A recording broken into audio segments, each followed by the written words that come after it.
This is Dedrick Dodge, two-time Super Bowl champion. You're listening to Matt and Dexter on The Grueling Truth.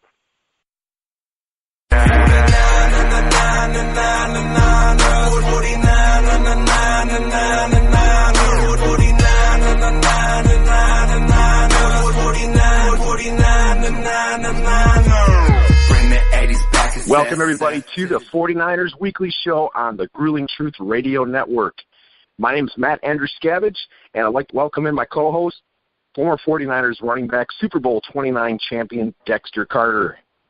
Hey, Matt, it's great to be with you again, man, going on our third season here and looking forward and excited, to, in my opinion, looking for a big year from the 49ers. Now, big is all relative, depending on how you look at it. First year of Garoppolo really starting and Sherman on the defensive side and how all that's going to help. So I'm excited, to discuss post-preseason, going into the season, and the excitement of the 49er faithful for this season. Oh, same here. And you know what's really something? This is actually our fourth season. Oh, my goodness, boy. Hey, I know, right?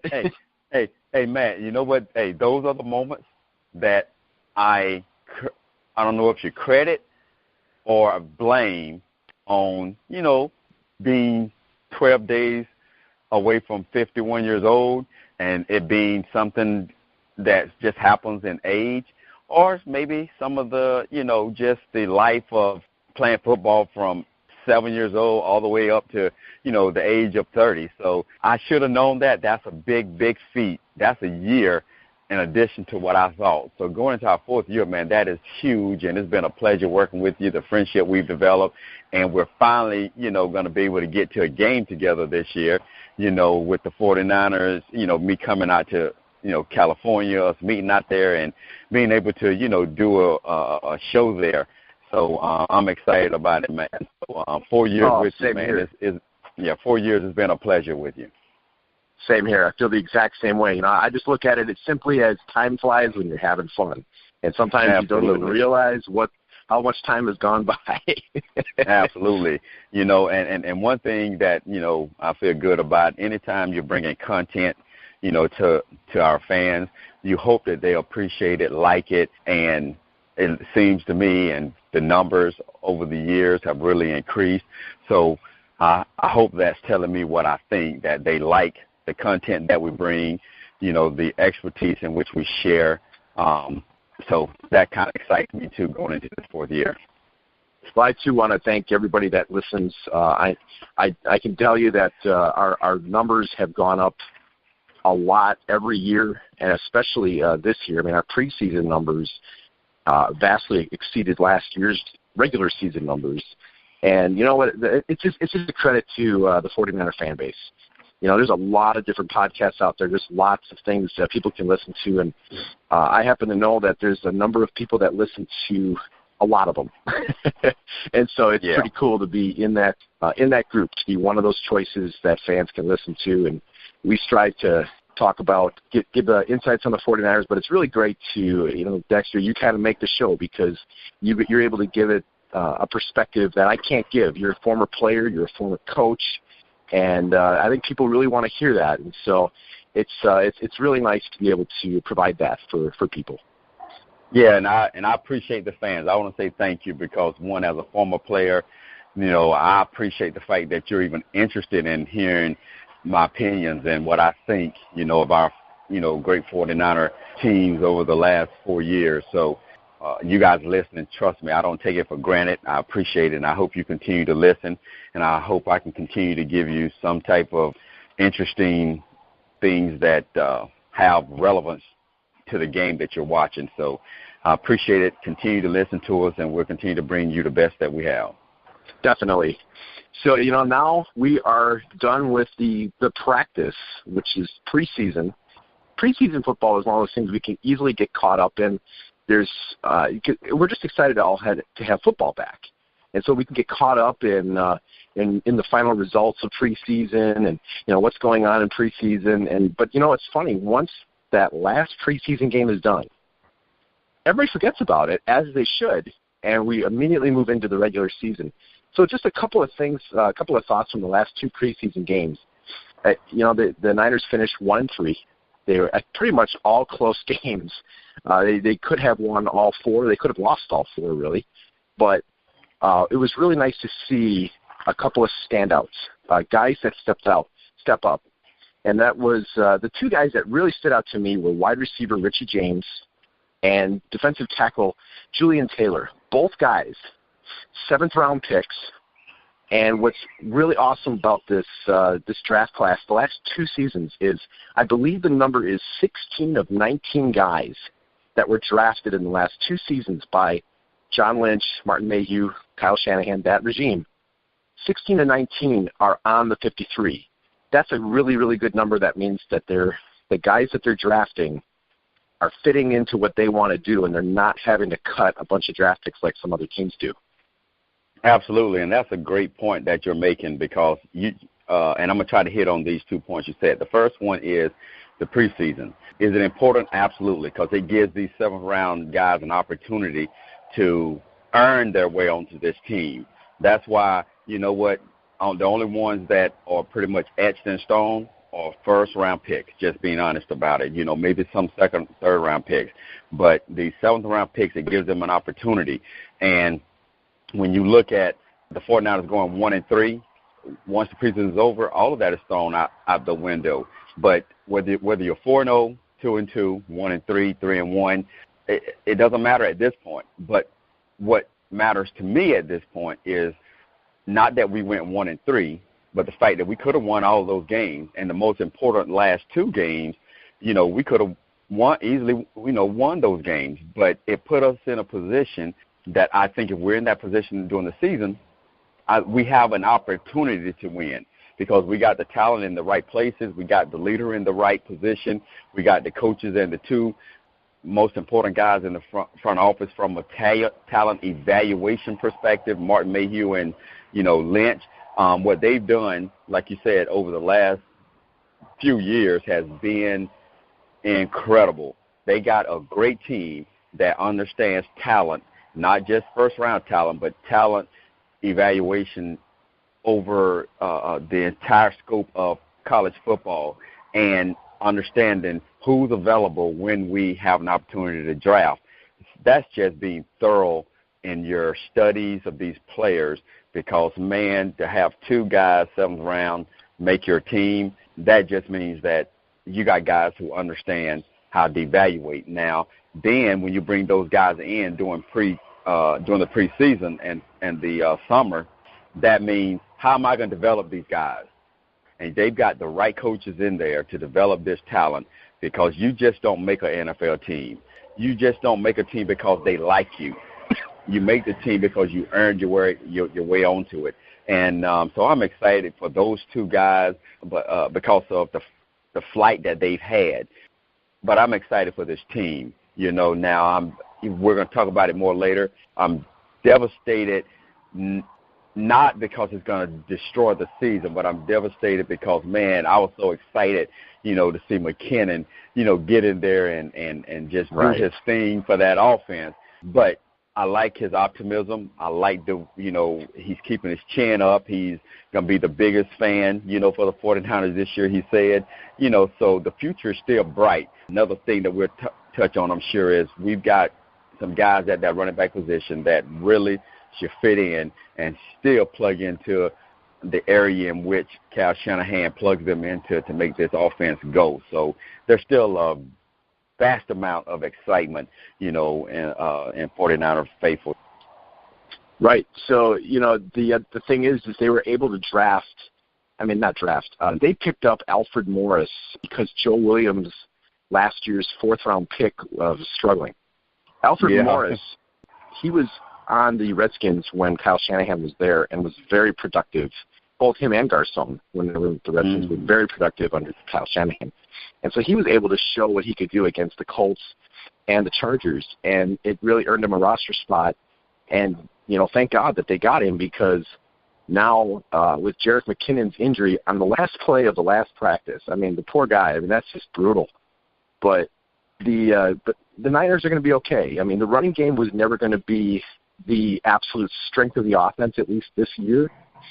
But so I still think they're going to be very effective. But man, it would have been nice to see Jerick McKinnon in that offense, especially in the passing game. Alfred Morris adds a lot to this team. I think him and Matt Breida together will be very effective. And I think this really is going to show what Matt Breida can do. I mean, we're talking about adding value in your draft. I mean, Matt Breida was undrafted. Adrian Colbert, who's going to be the starting free safety, last year's 7th-round pick. I mean, these guys, this management team is hitting on players late in the rounds and in the undrafted area, and that is adding a lot to the roster. So I'm excited to see what they're going to do there. And the other thing that stood out to me is Richard Sherman was able to get some reps. He was thrown at one time. He knocked the ball down. When he's out there, and we're going to talk about this for the Vikings preview, when Richard Sherman's out there, the whole defense is different. And so I'm excited to see what's going to happen there. So last thing about the preseason, right guard has been one of the big question marks all preseason, just not really sure how the offensive line is going to work at the guard position. It was good to see Joshua Garnett, 2016 first-round pick, come back from injury, and he played very effective for 2 preseason games to the point where they kept him on the roster, and he is now in the running to start at right guard. He won't start this week, but the fact that they have him, a capable guard, with everything that's going on, that's going to be huge for them going forward.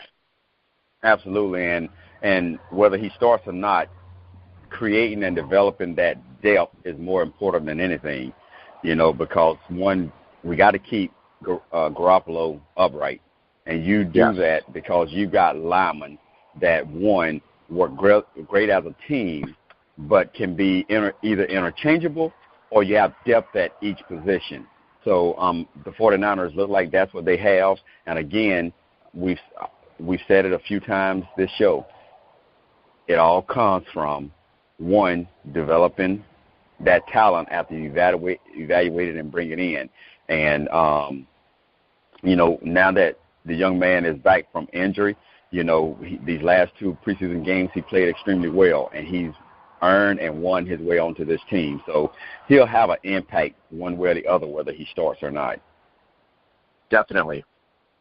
So as we slide into the preview for the Vikings game, the Niners are going to play the Vikings at 10 a.m. Pacific time, so that would be noon for me and 1 p.m. for you this Sunday in Minnesota. Yep. Minnesota coming off a really good season last year with their backup running back, who was Jerick McKinnon, and their third-string quarterback, Case Keenum, and they put together a nice little run getting to the championship game. And they added Sheldon Richardson at defensive tackle, and now they have George Ioka as a backup safety. Very, very, very tough defense. They've got Kirk Cousins at quarterback, someone that Kyle Shanahan knows very well. And, they've just got a lot of pieces in place. Dalvin Cook comes back from injury. This is a tough football team. And what I like about this is, even though the Rams are doing what they're doing, I circled this game as the 49ers' most difficult opponent because they get to play the Rams twice. They know the Rams a little bit more than the Vikings. I think this is a little bit tougher. This is a nice big challenge coming out of the gate, get one of the hardest games, maybe the hardest game of the year out of the way, and really get to see what the Niners can do, because if they win this game, this is what we call a statement game. It will definitely show the progress across the country. They will get instant respect if they win this game. The way I look at it is interesting because it's not a game that I would want to start out with, because this game shouldn't validate or define the 49ers because, one, it kind of reminds me of my Seminoles. We got crushed by Virginia Tech after all this summer and preseason excitement, new coach, and yes, there's reason for excitement.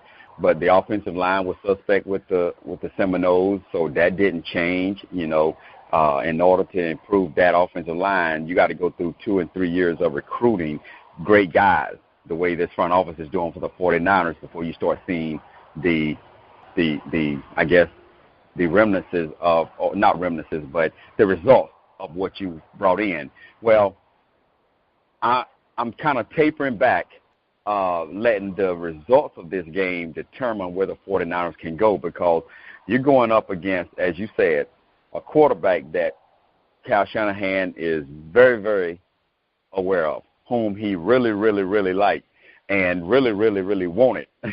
Yeah. So you got Cousins who's coming in there, and I feel very good about Richard Sherman being in the secondary.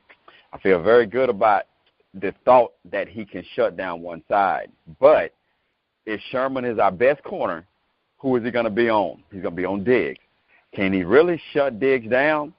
I'm not really sure. I think it's going to be a great matchup. But then you got Rudolph and Thielen on, that are the other two top receivers, 2 out of 3 on that team, which will be a challenge for the 49ers. Then you got Dalvin Cook, who is, my Seminole. He's excited to be back and was off to a great rookie year last year. Now he's back, so you've got the quarterback that is extremely good. You got 3 receivers that are very, very capable. Then you got Cook, and that defense is off the chain. Now, am I excited about the 49ers defense being off the chain as they continue to develop and go through this season? Now, I wouldn't want us to face the Vikings, the team that they are, and I'm not throwing away the fact that we could win this game. But it's going to be probably the biggest challenge that they could face at this juncture in the season, being the first game. So that's why I say I'm tapering back, letting this be the determining factor of being too high or too low at the end of this game, because the 49ers are still going to be a very, very good team, and I think they're still going to position themselves to be in a playoff spot. But it's going to be a very, very interesting game. It will tell a lot, but it won't define the 49ers if they come out on the bottom end, at the end of the game. So, again, I'm not saying that they can't win, but it's going to be a very, very good game coming out of the blocks. Oh, no question. This game will not define them one way or the other. But if what I was trying to say is, if they do win the game, that's a statement. That's a big wow. This is one of the best teams in football. Just got beat by what a lot of people consider to be kind of an upstart 49er team. And they don't get a lot of respect in the media right now, which is fine. I'm actually okay with that. And I too would not choose to put Minnesota on week 1, but the fact is they are on week 1, and so it's all right, fine. They're here. You can't do nothing about it, and you got all off season to prepare for them. And I trust Kyle Shanahan's game plan here. Do I think that they're going to just flat out win the game?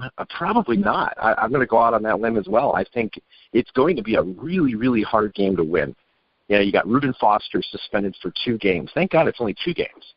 But the fact that he is suspended, with him not in there, that does change the defense a little. But I'm excited to see Fred Warner, 3rd-round pick.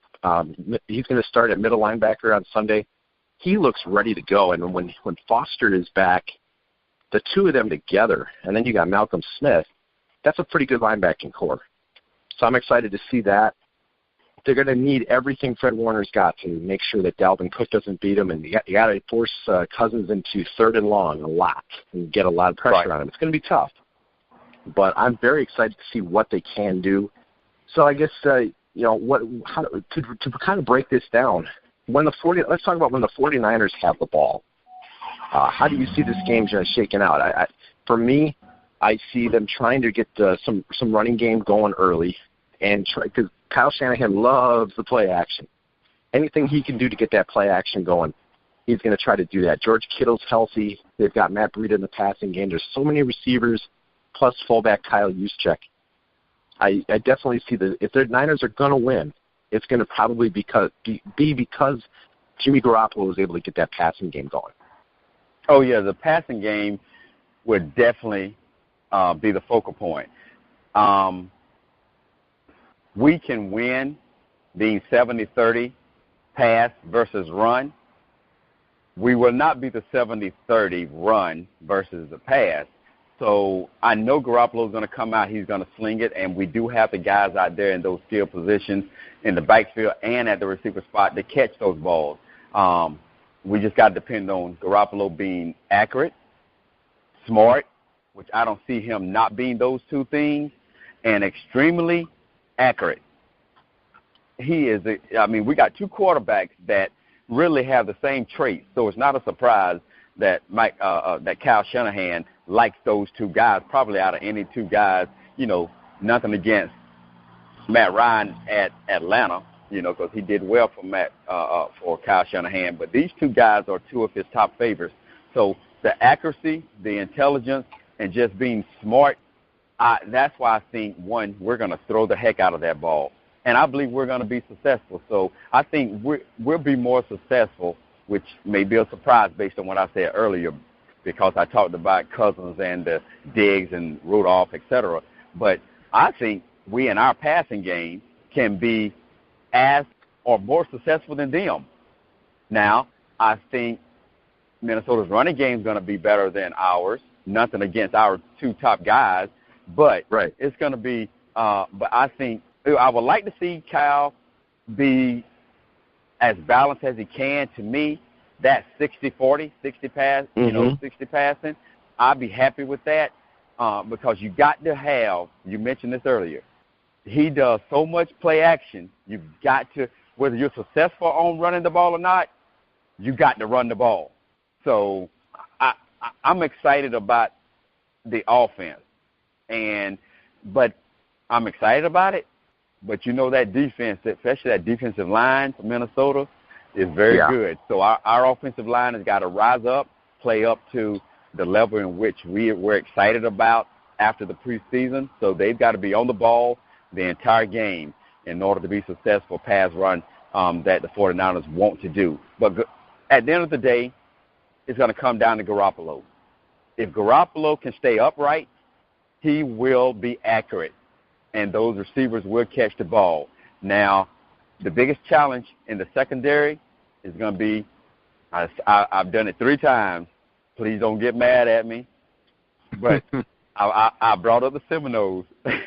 But Xavier Rhodes, Davin Cook at running back, but Xavier Rhodes at that corner has the ability to shut it down. Yeah, no doubt. So that's going to be a challenge. But, again, I like our receivers, and I always tell a receiver when I'm training them, always run every route as if you're going up against somebody equal or better than you, which means your angle has to be right, your deception has to be right, and you got to make them think one thing while you're doing another. And that's what you have to do. And the ball, again, has to be accurate, which I believe it will. And if it's accurate, Xavier Rhodes will make the tackle. He might knock a few down, but you'll give your receiver a chance and an opportunity to catch the ball. And that's what moves the chain and puts you in great, third down opportunities and create first down by being accurate. And I think Garoppolo's gonna be that. So it's going to be a very, very exciting and interesting game, and I'm looking forward to watching. No, me too. I mean, I see 7 receiving targets on the Niners right now. I see obviously Garcon, Goodwin, Trent Taylor, Dante Pettis, second-round pick, and then tight end George Kittle, and then the running backs Matt Breida and Kyle Juszczyk. I mean, Alfred Morris might be used in the passing game, but for sure Matt Breida will. That's a lot of ground to cover. They're going to stretch the Vikings defense a lot. They're going to make them, the Niners are going to use every read they can. Garoppolo is very quick at going through his reads. So, I mean, he can find the open guy. Like you said, the key is just keep him upright. If he gets time, anytime, he gets that ball out so quick. To me, if they can sustain long drives and not just end them in field goals, I mean, they're probably not going to get a lot of touchdowns, but they've got to get at least 2. If they can get two touchdowns and 2-3 field goals, that might be enough to win if the defense can step up. But for sure, they've got to have long drives. Like you said, 60-40. If that running game is effective, if they're gashing the front 7 of the Vikings for, 4 or 5 yards a clip, that's going to be major. They constantly are getting stopped for 2 yards, 1 yard. It makes things a lot more difficult, but they're going to have to move the chains, keep Kirk Cousins off the field, and they cannot have turnovers. If the Niners have turnovers, we're probably looking at a loss. If they can keep things clean in the turnover area and not have a ton of penalties, because that's the other thing I'm worried about is penalties, because it seems like everyone's getting a lot of penalties right now, and especially the road teams. You get a lot of penalties. So if they can really cut down the penalties and not have turnovers, it really will give them a chance to win. But then, we got to flip to the other side now. What happens now when the Vikings have the ball? To me, this game really comes down to the two quarterbacks, because both teams are going to probably have to throw, and who's going to be more accurate? Who's the one that's going to get the ball out and take care of the football? I like Jimmy Garoppolo in that area better than Kirk Cousins. Kirk Cousins is more prone to interceptions, and that to me is the key to the game. If they can get pressure on him, I believe Kirk Cousins will throw a pick or two. And if they're able to get that and get a short field for Garoppolo and turn that into some points, they will have a chance. But if Kirk Cousins takes care of the football and Jimmy Garoppolo turns the ball over, I don't know that the Niners can win this game. Yeah, I agree with you there. I think turnovers, in my opinion, will hurt the 49ers more than Minnesota. But I think, barring all turnovers, I believe the score could be either way.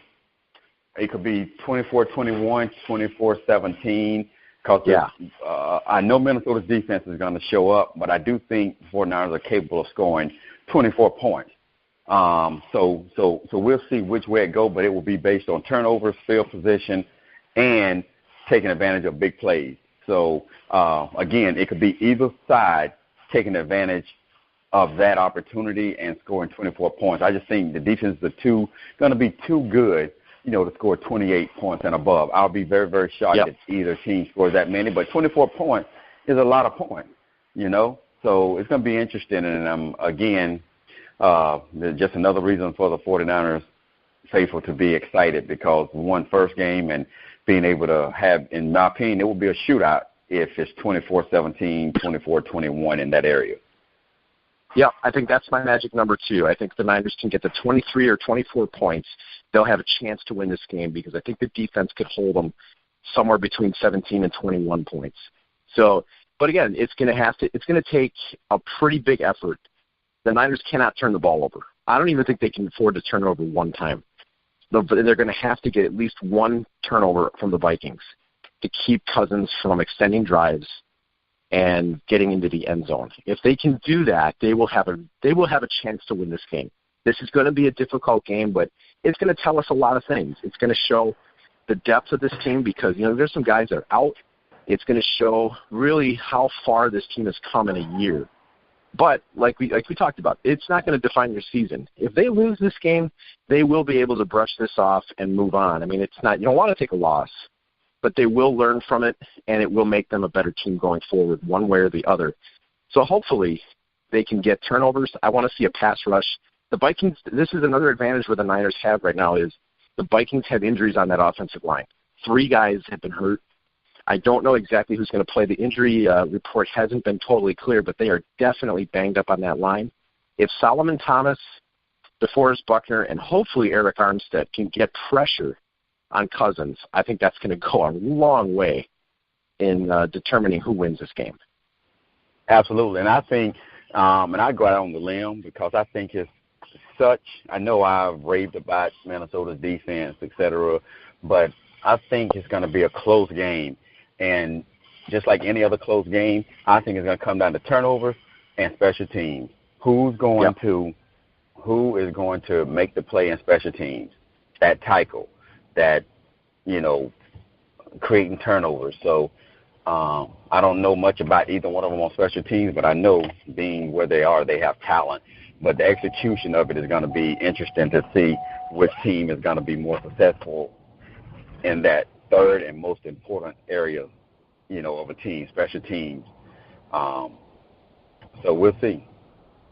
Yeah, special teams. I'm going to say one thing about special teams. I trust Robbie Gould, the kicker. I think he is money. And the other thing that I'm looking forward to is seeing Dante Pettis at punt return. He had, I believe, 9 touchdowns with his collegiate career with Washington. He is a big-time, big-play guy. I think he's going to be huge for the Niners in the passing game, and I do see him having an impact on special teams. If he rips one off, even if it's not a touchdown, but if he could put the Niners in, give them a short field on a big play and a punt return, I think he could surprise a lot of people. Not a lot of people are talking about what a big play guy he is, on special teams. So I think you're right. Special teams is going to play a big factor in this. Again, you got to take care of the football, and if they can rip off a big play with Dante Pettis, that's going to be huge. Yeah, and and I want him to be successful on punt returns. Selfishly speaking, I don't want him to be too successful, because if he's too successful, then he might beat or break my 9.8 yard punt return average I had, over my 4 years out of my 7 years of returning punts. So we'll get him at 9.7. How's that? Yeah. 9.7 will be all right. But hey, that means that we both would almost average a first down every punt return, which is not bad at all. But yeah, I want him to be successful, but I want him to, just somehow slip down at 9.6. Is that okay? Just remember, though, he's got a whole – if he starts off at – right, I'm going to tell you, week one in his first game, I want him to average 75. And then what we'll do is we'll say, over the course of his career, we'll get him down to 9.6. Okay. All right. Okay. You know what? Yeah. Okay, I'll accept that, but I don't want to risk, that, because, he might have that big play, later in his career that takes him over that hump. So, but no, he's gonna do well.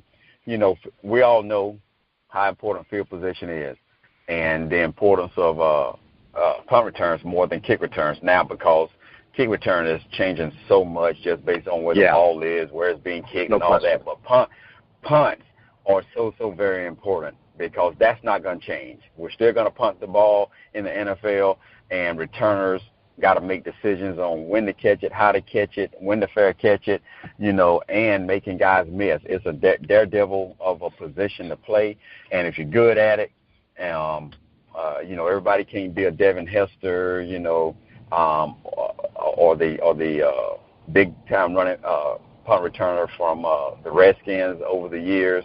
But this is I love that position. I didn't play it the first 3 years, because I played mostly running back and kick return. But once I did, realize that return specialist was my thing after Ricky Waters came. Yeah. You know what? I committed to it and excelled at it. So I love that position, and I, want the team to be successful in that area. So I was just joshing with what I said earlier. I want the team to be in the best field position, because when you have great field position, it changes your play calling. It's like being third and short and third and long. It's a whole lot of plays we have for third and short, but third and long, boy, that playbook shrinks. Yep, they're going to have to be third and short a lot, and they're going to have to force the Vikings to be third and long a lot. There's a lot of, some of this stuff, I think every analysis of every game is similar. It's going to come down to turnovers. It's going to come down to third down. I mean, it's true, but in this particular game, I think the cliche analysis really applies to this game, because it's going to come down to who's going to force who into third and long, who's going to get third and short, who's going to take care of the football, who's going to make a special teams play, who's going to get pressure on the quarterback. I mean, these are the big factors in this game, because it's the way these two teams are built. So hopefully we're going to see the 49ers come out on top. But I think you're right. Either way, no matter who wins this game, I do think it's going to be a very tough, very close, exciting game. And hopefully we come away with a week one win. But we'll see what happens. Yeah, it'll be a remnant of, last night's game to open up the NFL season.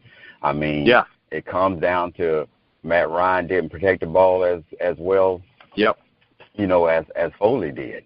And it's a determining factor. So it's going to be close. And if it can be as exciting as that one was, and even came down to the last play still, to try to even take it into overtime or try to win it. So if we can get somewhat of that excitement, man, I think, and win it, I think the 49er faithful will be extremely excited about moving forward in this season.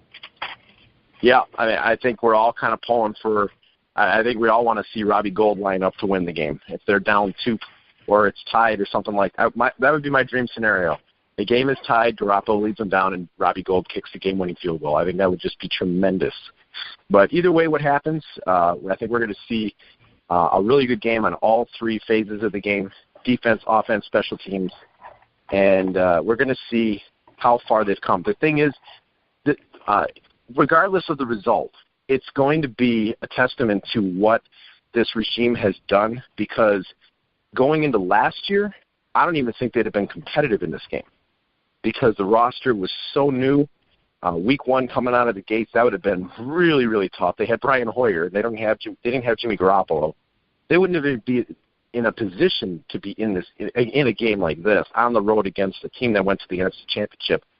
This year, they are in the conversation, and they could win the game if some things go right. That is growth. And so I'm looking forward to seeing just how much they have grown, and hopefully they come away with a win.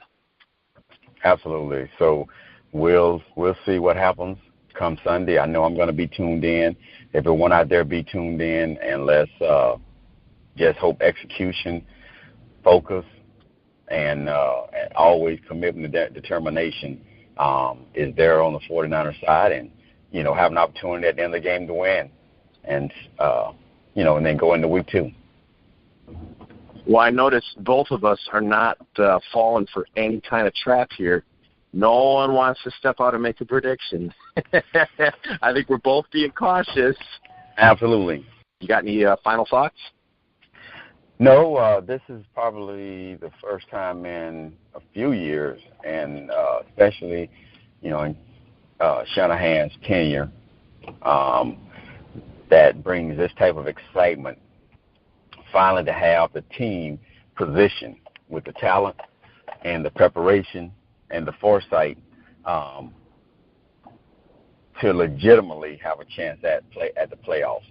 And once you get in the playoffs, anything's possible. So, a lot of excitement for a legitimate opportunity to move towards, get that Lombardi trophy again. Because getting the playoffs, anybody can have. It's anybody's game. So, yep. Feel the stand, cheer, good, bad, indifferent. Because there will be great play calls, there will be bad play calls, great plays, bad plays by the players. But at the end of the day, support the 49ers. These guys out there playing the very, very best that they can, and nobody's going out there to make mistakes. But you know what? It's like life. It's like families. It's like situations. Things don't always happen the way that we want them to happen. But you know what? Growth doesn't happen just because things happen good. Growth happens because you go through adversity, negative things, and you've got to be able to move forward, and learn from those. So let's go into the season that way, being optimistic, focused, supporting the team, and I guarantee you they're going to give their very, very best effort for you. Yeah, I definitely agree. I think those are some really good final words. One way or the other, support the team, and I think we're all excited to see what they can do. So I want to thank everybody for listening. It's going to be an exciting week 1. Be sure to watch, and hopefully we'll be back next week talking about a win. But either way, I think we'll be talking about some growth in several areas. So just want to thank everyone again for listening, and we'll be here next week. So for Dexter Carter, I'm Matt Andruscavage. You've been listening to the 49ers Weekly Show on the Grueling Truth Radio Network, where the legends speak.